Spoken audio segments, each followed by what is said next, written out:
Now Excel provides a very good feature which is called format as table. So today we'll cover this and I'll tell you what are the advantages of formatting your table data as table. So for example, if you have the data you can see on my screen, if you go to the home tab, on the home tab you will find a feature here which says format as table, and there are many types of formats you can do. Let's do any of these normal format types. Let's say medium, blue style table, medium 16, and we format it. It will ask us what is the range of the table. We tell them the range of the table is from A1 to I22. Say OK, and my table has headers, so that is checked as well. Say OK, and if you see, now my table is now my data is formatted as a table. So what has it done? It has provided shading here on the alternative rows so you can read the data properly. First thing. Second thing, if you notice, it has added filters to our data.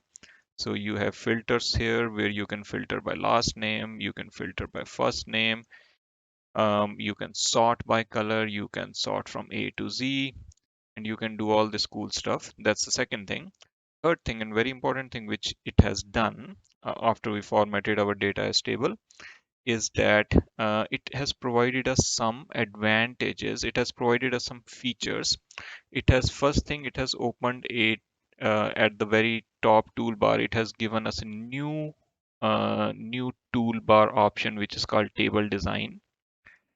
If you see, we have a table design here, and this table design has now a number of different features which we can use.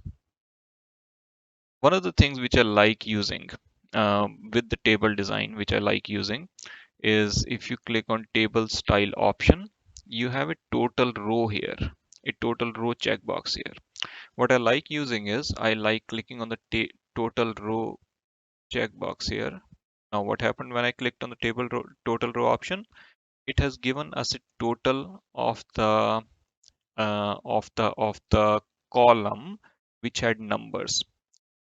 Let's say this was bonus, employee bonus, right? We probably do not need the total, but we probably need something else. We probably need what is the average bonus of the employees. So we click on average. This is the average bonus of the employees. We probably want the count of the records. There are 21 records. We probably want what is the maximum bonus was 55,000, so it gives us 55. What is the minimum bonus was 3. So you see, just by converting our data to a table style, it has opened up so many things, so many features for us. And this is why I love converting my data into table. It's easy to read, it gives us shading, it added the filters on our data, and it has unlocked a number of different features which we did not have earlier. Any questions? Let me know. Thank you.